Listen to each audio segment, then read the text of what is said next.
ইনসাফ চাই, বিচার চাই।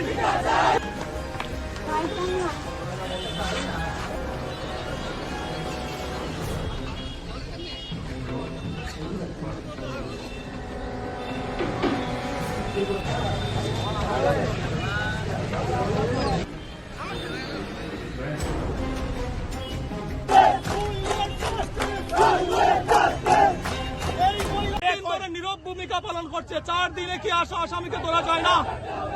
এই 5 জন আসামিকে কি ধরা যায় না? পুলিশ প্রশাসন কি করছে এখানে? নীরব ভূমিকা পালন করছে, না টেকা খেয়ে ফেলছে। একজন গরিব ছেলে হত্যা হয়েছে, তার কোনো সুবিচার হবে না। তাই আমরা মাঠে নামছি, আমরা এখানেই থাকবো যত সময় পর্যন্ত আজকে পুলিশ প্রশাসন আসামিকে গ্রেফতার করছে না।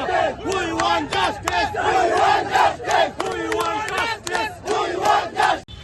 দেখুন, প্রথমে বলে দিচ্ছি, এটা আন্দোলনের শুধুমাত্র 1% আপনারা ধরতে পারেন। আমরা জাস্ট পুলিশ প্রশাসনকে জানান দিতে চাইছি যে আমরা এই আন্দোলনটাকে অনেক বৃহৎ আকার দিতে পারি। তবে আমরা সচেতন নাগরিক হিসাবে আমরা পুলিশ প্রশাসনকে সেই সময়টা দিতে চাই যে সময়ের ভিতরে ওনারা এই আসামিদের অ্যারেস্ট করতে পারেন, সেই সময়টা আমরা ওনাদেরকে দিতে চাই। আজকে আমরা আমাদের মাননীয় এসপি স্যারের সাথে, অবিনাশ রায় স্যারের সাথে এখনই দেখা করেছি। উনি আমাদেরকে আশ্বাস দিয়েছেন যে এই বিষয়টা উনি নিজে দেখছেন।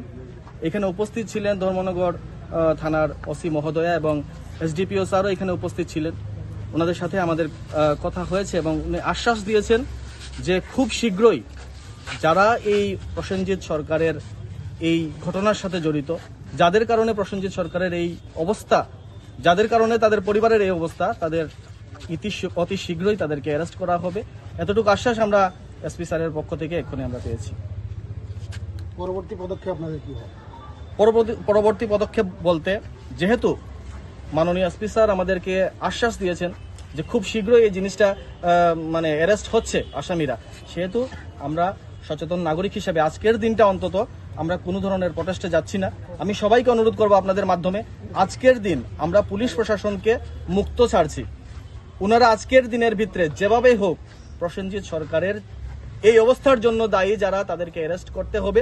এবং যদি আজকের দিনে অ্যারেস্ট না হয়, আগামী দিনে আমরা এটা বলে এসেছি যে আমরা খুব সাধারণ মানুষ, আমাদের ক্ষমতা নেই সবাইকে আটকানোর। এখানে সবাই নিজের সত্তা নিয়ে এসেছেন, এখানে মানবিকতা নিয়ে এসেছেন, আমরা সবাইকে আটকাতে পারবো না। এই যে আপনারা যে বলছেন এই যে আন্দোলনটা আমার না, এটা সবার আন্দোলন। কে কি করবে, কি হবে তা আমরা নিজেও জানি না। আমরা স্যারকে বলে এসেছি যে আমাদের যতটুকু সামর্থ্য আছে আজকের দিনের ভেতর পর্যন্ত আমরা এই আন্দোলনকে এবং পুলিশ প্রশাসনকে সময় দিচ্ছি যে ওনারা যাতে এই ঘটনার সাথে জড়িতদেরকে খুব শীঘ্রই অ্যারেস্ট করে মানুষের সম্মুখে নিয়ে আসেন। কারণ এই বিষয়টা আজকে প্রসেনজিৎ সরকার বা প্রসেনজিৎ সরকারের বাড়ির কথা না, এটা প্রত্যেকটা ঘরের ব্যাপার, প্রত্যেকটা এই সমগ্র ত্রিপুরা রাজ্যের, ভারতবর্ষের মানুষের এটা একটা আবেগ হয়ে দাঁড়িয়েছে। তাই আমরা আজকের দিনটা আমাদের এই আন্দোলনকে স্থগিত রাখবো এবং কালকে সকালের ভেতরে যদি আমরা কোনো রেজাল্ট না পাই, তাহলে আমরা আরো বৃহত্তর থেকে বৃহত্তর আন্দোলনে যাব। এটা আগে থেকে আমরা জানানো দিচ্ছি। এটা আমাদের কাছে খুব দুঃখজনক ঘটনা। এত বড় একটা ঘটনা আমাদের ধর্মনগরের রাজ্যে ডিস্ট্রিক্টে হয়ে গেল, যেটার এখন পর্যন্ত কোনো সুষ্ঠু বিচার পায়নি। আমরা কালকে রাত্রে মৌন মিছিল করেছিলাম। আমাদের মৌন মিছিলের মূল উদ্দেশ্য ছিল যে আমরা প্রশাসনের সাথে আছি, প্রশাসন যাতে আসামিকে গ্রেপ্তার করে। কিন্তু কালকে ওই মিছিল করার পরেও 6-7 ঘন্টা পেরিয়ে গেল, এখন পর্যন্ত প্রশাসনের কোনো আমরা ভূমিকা দেখতে পাইনি। তার কারণে আজকে আমরা আন্দোলনে নেমেছি। আমরা আপনাদের এই চ্যানেলের মাধ্যমে এটাই বলতে চাই, আজকে যদি 24 ঘন্টার মাধ্যমে, এখন থেকে 24 ঘন্টার মাধ্যমে যদি এই আসামিদেরকে গ্রেপ্তার না করতে পারা যায়, তাহলে সমগ্র ত্রিপুরাবাসী, ধর্মনগরবাসী বৃহত্তর থেকে বৃহত্তর আন্দোলনে যেতে পারবে। আমার নাম অসীম মন্ডল।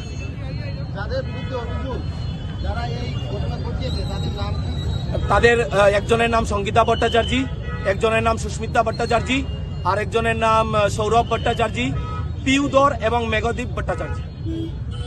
তাদের মধ্যে একজনকে এখন প্রশাসন গ্রেপ্তার করেনি। 72 ঘন্টা অতিক্রম হতে যাচ্ছে।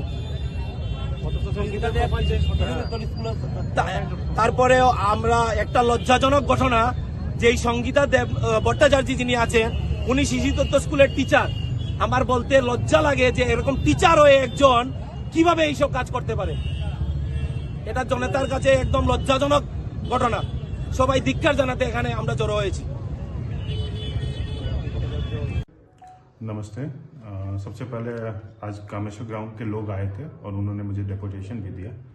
मैं बताना चाहता हूं कि इस रिलेटेड हम लोग ऑलरेडी धर्मनगर पीएस में 14 दिसंबर को ऑलरेडी एक केस ले चुके हैं और जो इसमें इन्वॉल्व है 2 लड़कियां भी हैं उसमें और उनके घर पे रेड भी चल रहा है, वो लोग अभी भागे हुए हैं। हम लोग पुलिस जल्द ही इस केस में उनको अरेस्ट करके एंड बाकी कानूनी कार्रवाई होगी। हमने उनको भी आश्वासन दिया, पुलिस अपनी कार्रवाई कर रही है और जल्दी ही इसमें रिजल्ट भी आएगा।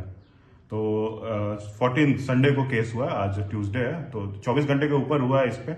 और ये इंसिडेंट जैसा कि था कि वो रात में जाके एक पेड़ से सुसाइड करा हुआ मिला, लेकिन इसमें अबेटमेंट का रोल भी है, तो मर्डर का केस लिया गया और जल्दी सफलता भी मिलेगी।